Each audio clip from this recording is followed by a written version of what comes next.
ఒకరు మీకు కట్టెల మోపు కథ చాలా బాగా తెలుసు.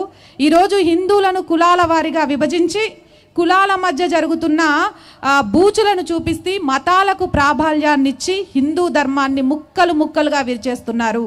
మళ్ళీ ఆ ముక్కలన్నిటినీ పోగు చేసి ఒక కట్టెల మోపు తయారు చేయడం కోసమే మేమందరం కూడా ఈ రకంగా పోరాటం చేస్తుంది. ఇలాంటి ఛానల్స్ రావాల్సిన ఆవశ్యకత కూడా అదే.